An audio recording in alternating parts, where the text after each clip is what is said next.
আসসালামু আলাইকুম ওয়া রাহমাতুল্লাহি ওয়া বারাকাতুহু। প্রিয় দিনী ভাই এবং বোনেরা, আজকে আমরা কোরআনে বর্ণিত এমন তিনটি দোয়া শিখব, যেই তিনটি দোয়ার মাধ্যমে আল্লাহ তাআলার কাছে যদি এই তিনটি দোয়া করা হয় তাহলে সেই ব্যক্তির নেক সন্তান আল্লাহ তাআলা দান করবেন। কোনো মা বোনেরা বন্দা থাকে, তাদের সন্তান হয় না, এই দোয়ার মাধ্যমে নিঃসন্দেহে আল্লাহ তাআলা তাকে নেক সন্তান দান করবেন।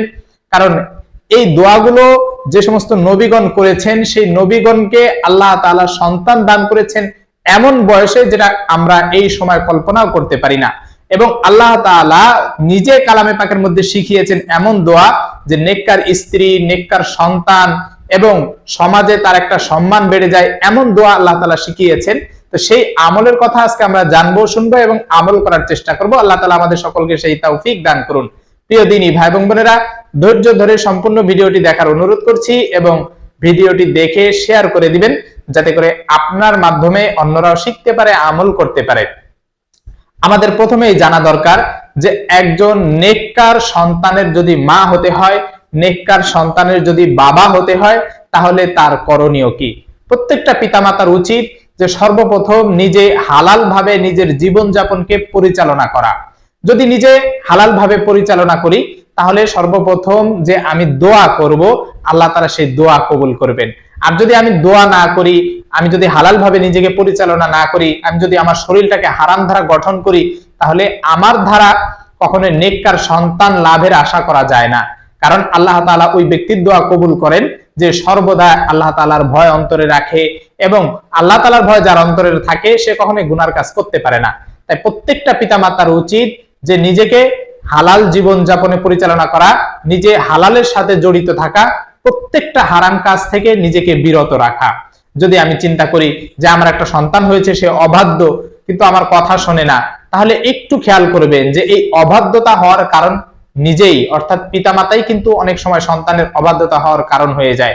সেই সন্তানকে ছোটবেলা থেকে দ্বীন শিক্ষা দেওয়া উচিত ছিল, সেই সন্তানকে ছোটবেলা থেকে আল্লাহ তাআলার পরিচয় তার সামনে তুলে ধরা উচিত ছিল, কোরআন হাদিসের জ্ঞান তাকে শিক্ষা দেওয়া উচিত ছিল।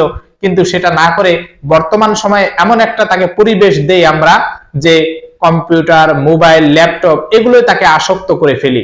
এবং পিতামাতা অনেক সময় দেখা যায় সেই সন্তানের সামনে অনেক সময় ঝগড়া বিবাদ করে ফেলি এবং টিভি, সিরিয়াল, সিনেমা এগুলো দেখায় ব্যস্ত থাকে, যার কারণে ওই সন্তান ছোট থেকে আস্তে আস্তে খারাপের দিকে চলে যায় এবং উশৃঙ্খল জীবন যাপন করে। একটা পর্যায়ে সে যখন বড় হয় তখন একেবারে খারাপ হয়ে যায়, যার উদাহরণ মানুষ দিয়ে থাকে। অতএব প্রিয় দিনী ভাই এবং বোনেরা, যদি নেককার সন্তান পেতে হয়, যদি সন্তানকে বাধ্য করতে হয় পিতামাতার কথা শুনবে এমন যদি সন্তান আল্লাহ তাআলার কাছে যদি আমরা চাই, তাহলে আমাদের যে সব কাজ করণীয় সেই কাজগুলো করতে হবে, সেগুলো এক এক করে জানবো এবং আল্লাহ তাআলার কাছে যে তিনজন নবী দোয়া করেছেন সন্তানের জন্য, সেই দোয়াগুলো শিখিয়ে দিব আপনাদেরকে যে কিভাবে আল্লাহ তাআলার কাছে এই দোয়াগুলো করবেন, আল্লাহ তাআলা কোন দোয়াগুলো করতে বলেছেন। তো প্রিয় দিনী ভাই এবং বোনেরা, প্রত্যেকটা পিতামাতার উচিত প্রথমে নিজে হালাল জীবনযাপন করবেন, এরপরে আল্লাহ তাআলার কাছে দোয়া করবেন। 5 ওয়াক্ত নামাজের পরে হোক অথবা তাহাজ্জুদ নামাজের পরে হোক বা যে কোনো নফল নামাজের পরে হোক, আল্লাহ তাআলার কাছে দোয়া করবেন যে হে আল্লাহ, তুমি আমাকে নেক সন্তান দান করো। যেমন হযরত ইব্রাহিম আলাইহিস সালাতু ওয়াস সালাম আল্লাহ তাআলার কাছে দোয়া করেছেন। এই দোয়াটা আমরা সবাই করতে পারি। হযরত ইব্রাহিম আলাইহিস সালাতু ওয়াস সালাম আল্লাহ তাআলার কাছে এই দোয়া করেছেন, রব্বি হাবলি মিনাস সলিহিন, হে আল্লাহ তুমি আমাকে সৎ কর্মপরায়ণ সন্তান দান করো বা নেক সন্তান দান করো। আল্লাহ তাআলা ইব্রাহিম আলাইহিস সালাতু ওয়াস সালাম একেবারে যখন বার্ধক্যে উপনীত হয়েছেন তখন নেক সন্তান দান করেছেন, পুত্র সন্তান দান করেছেন। তো আমি আপনি যদি এই দোয়াটা পড়ি, নিঃসন্দেহে আল্লাহ তাআলা আমাকে আপনাকেও পুত্র সন্তান দান করবেন, নেক সন্তান দান করবেন। কারণ আল্লাহ তাআলা ইব্রাহিম আলাইহিস সালাতু ওয়াস সালামের দোয়া কবুল করেছেন, আমরাও যদি দোয়া করি অবশ্যই কবুল করবেন। কারণ আল্লাহ তাআলা তো এগুলো কালামে পাকের মধ্যে শিখিয়েছেন। আর এমন সন্তান দিয়েছেন যিনি একজন নবী, হযরত ইসমাঈল আলাইহিস সালাতু ওয়াস সালাম। তারপরে আরো একজন সন্তান দান করেছেন ইব্রাহিম আলাইহিস সালাতু ওয়াস সালামকে, ইসহাক আলাইহিস সালাতু ওয়াস সালাম, তিনিও একজন নবী। তো আমরা যদি আল্লাহ তাআলার কাছে এইভাবে চাই অবশ্যই আল্লাহ তাআলা দিবেন। দ্বিতীয় দোয়াটি হচ্ছে হযরত জাকারিয়া আলাইহিস সালাতু ওয়াস সালাম আল্লাহ তাআলার কাছে দোয়া করেছেন, রব্বি হাবলি মিন লাদুনকা যুররিয়াতান তাইয়্যিবা ইন্নাকা সামিউদ দুআ, অর্থাৎ হে আল্লাহ আপনি আমাকে নেক সন্তান দান করুন, নিশ্চয়ই আপনি প্রার্থনা শ্রবণকারী, বা আমার যে দোয়া আমি দোয়া করতেছি আপনি এগুলো শুনতেছেন, অতএব আপনি আমাকে নেক সন্তান দান করুন। হযরত জাকারিয়া আলাইহিস সালাতু ওয়াস সালাম এমন সময় দোয়া করেছেন, এত বার্ধক্যজনিত অবস্থায় দোয়া করেছেন যে আল্লাহ তাআলা কবুল করেছেন এবং তাকে এমন সন্তান দান করেছেন হযরত ইয়াহইয়া আলাইহিস সালাতু ওয়াস সালামের মতো একজন নবীকে দান করেছেন। তো প্রিয় দিনী ভাই এবং বোনেরা, আমরা এইভাবে আল্লাহ তাআলার কাছে দোয়া করলে অবশ্যই অবশ্যই আল্লাহ তাআলা আমাদের দোয়া কবুল করবেন, সন্তান দান করবেন। 3 নাম্বার দোয়া হচ্ছে রব্বানা হাবলানা মিন আজওয়াজিনা ওয়া যুররিয়াতিনা কুররাতা আয়ুনি ওয়াজআলনা লিল মুত্তাকিনা ইমামা। অর্থাৎ আল্লাহ তাআলার কাছে বলা হয়, হে আমাদের রব, আপনি আমাদেরকে এমন স্ত্রী, এমন সন্তান দান করুন যাদের দেখলে অন্তর জুড়িয়ে যায়, চোখ জুড়িয়ে যায়, এবং আমাকে সমাজের মুত্তাকি বা ইমাম যারা রয়েছে তাদের ইমাম বানিয়ে দেন। এইভাবে যদি আপনি এই 3টা দোয়া 5 ওয়াক্ত নামাজের পরে দোয়া করতে পারেন, শেষ রাতে তাহাজ্জুদের সময় দোয়া করতে পারেন, নিঃসন্দেহে আল্লাহ তাআলা আপনার দোয়া কবুল করবেন। তবে ওই যে বললাম যে অবশ্যই আপনার করণীয় হচ্ছে হালালকে গ্রহণ করা, হারাম থেকে বেঁচে চলা এবং প্রত্যেকটা আমলের কাজগুলো অক্ষরে অক্ষরে পালন করা। তাহলে নিঃসন্দেহে আল্লাহ তাআলা অবশ্যই দোয়া কবুল করবেন। প্রিয় দ্বীনী ভাই এবং বোনেরা, প্রত্যেকটা পিতামাতার উচিত এই কাজগুলো ফলো করা। এবং অনেক সময় দেখা যায় যে স্বামী স্ত্রীর ভিতরে একটা মন মালিন্য থাকে, ঝগড়া হয়ে থাকে। যদি সেই স্ত্রীর কোনো সন্তান না হয়, দেখা যায় 5 বছর 7 বছর 8 বছর 10 বছর হয়ে যাচ্ছে, কিন্তু সন্তান তাকে দিচ্ছে না আল্লাহ তাআলা। এবং অনেক সময় দেখা যায় যে কন্যা সন্তান 1টা 2টা 3টা হওয়ার কারণে ওই স্বামীর বাড়ির লোকেরা অথবা সেই স্বামী অসন্তুষ্ট হয়ে যায় যে কেন আল্লাহ তাআলার কথা তারা বলে না, বরং কেন তার গর্ভে শুধু কন্যা সন্তান হয়, এটা ওই স্ত্রীর দোষ দিয়ে থাকে। কিন্তু এই ব্যাপারে আল্লাহ তাআলা কালামে পাকের মধ্যে বলেছেন, যদি নিজেকে ঈমানদার দাবি করি অবশ্যই এই আয়াতের আমাদের স্বীকার করা উচিত, এই আয়াত আমাদের মেনে নেওয়া উচিত। আল্লাহ তাআলা বলেছেন, ইয়াখলুকু মা ইয়াশা ইয়াহাবু লিমান ইয়াশা ওয়া ইনাসা ওয়া ইয়াহাবু লিমান ইয়াশা উযকুর আও ইউযাওয়িজুহুম যুকরানা ওয়া ইনাসা ওয়া ইয়াজআলু মা ইয়াশা ওয়া আকিমা ইন্নাহু আলিমুন কাদির।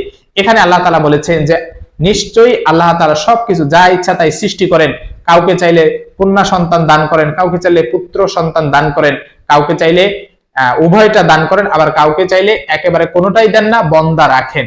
এখানে আল্লাহ তাআলা সুস্পষ্ট ভাবে ঘোষণা দিয়েছেন যে আল্লাহ তাআলা যাকে চান তাকে কন্যা সন্তান দিতে পারেন, যাকে চান তাকে পুত্র সন্তান দিতে পারেন, আর যাকে চান 2টাই দেন, আবার যাকে চান যে তাকে 1টাও দিবেন না। এটা আল্লাহ তাআলার ইচ্ছা। কিন্তু আমরা আল্লাহ তাআলার ইচ্ছার বিরুদ্ধে চলে যাই। আল্লাহ তাআলা যদি কাউকে কন্যা সন্তান দিতেই থাকেন, 1টা 2টা 3টা 4টা 5টা এরকম হয়ে যায়, কিন্তু এরপরেও দেখা যায় যে সেই স্ত্রীর যে শ্বশুর বাড়ির লোকেরা অনেক সময় তাদের উপরে, ওই স্ত্রীদের উপরে, মহিলাদের উপরে অনেক সময় জুলুম নির্যাতন করে। তাই এই ধরনের গর্হিত কাজ থেকে অবশ্যই বেঁচে থাকা উচিত।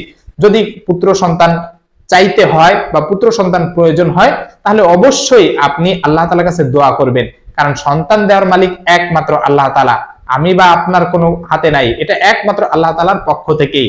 তাই প্রিয় দ্বীনী ভাই এবং বোনেরা, যদি সন্তান না হয় অবশ্যই ধৈর্য ধারণ করতে হবে এবং নামাজের মাধ্যমে আল্লাহ তাআলার কাছে সাহায্য চাইতে হবে। আল্লাহ তাআলা তো বলে দিয়েছেন, ইয়া আইয়ুহাল্লাযীনা আমানুস্তাঈনু বিস-সাবরি ওয়াস-সালাহ, হে ঈমানদারগণ, তোমরা নামাজ এবং ধৈর্যের মাধ্যমে আল্লাহ তাআলার কাছে সাহায্য চাও। ইন্নাল্লাহা মা'আস-সাবিরিন, নিশ্চয়ই আল্লাহ তাআলা ধৈর্যশীলদের সাথে রয়েছেন। তো আমার আপনার সাথে অবশ্যই আল্লাহ তাআলা থাকবেন যদি আমি ধৈর্য ধারণ করি। সন্তান হচ্ছে না, আমি 1 বছর 2 বছর 5 বছর ধৈর্য ধারণ করতে থাকবো এবং আল্লাহ তাআলার কাছে সাহায্য চাইতে থাকবো। নিঃসন্দেহে আল্লাহ তাআলা এটা একটা পরীক্ষা, যে সন্তান দিচ্ছেন না, বান্দার ঈমানের পরীক্ষা নিচ্ছেন, ধৈর্যের পরীক্ষা নিচ্ছেন। তো নিঃসন্দেহে আল্লাহ তাআলা একটা না একটা সময় দিবেনই।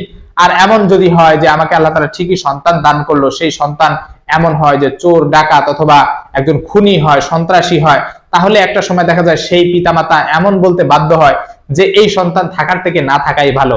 তো আমার আপনার এমন সন্তানও তো হতে পারে, কিন্তু আল্লাহ তাআলা হয়তো দিচ্ছেন না। যদি এমন হয় সন্তান, এই কারণে আল্লাহ তাআলা হয়তো আমার আপনার মঙ্গলের জন্য দিচ্ছেন না। একমাত্র আল্লাহ তাআলাই ভালো জানেন যে কার সন্তান দেওয়ার প্রয়োজন, কার সন্তান না দেওয়ার প্রয়োজন। আল্লাহ তাআলা তাকে এভাবেই বুঝে শুনে দিয়ে থাকেন। অতএব প্রিয় দ্বীনী ভাই এবং বোনেরা, আমরা আল্লাহ তাআলার কাছে নেক সন্তানের দোয়া করব। যদি আল্লাহ তাআলা ভালো মনে করেন অবশ্যই সন্তান দান করবেন, আর যদি আল্লাহ তাআলা মনে করেন যে না, এর সন্তান দেওয়া হবে না বা এর জন্য সন্তান মঙ্গলজনক নয়, তাহলে আল্লাহ তাআলা দিবেন না। এটা আল্লাহ তাআলার ইচ্ছা।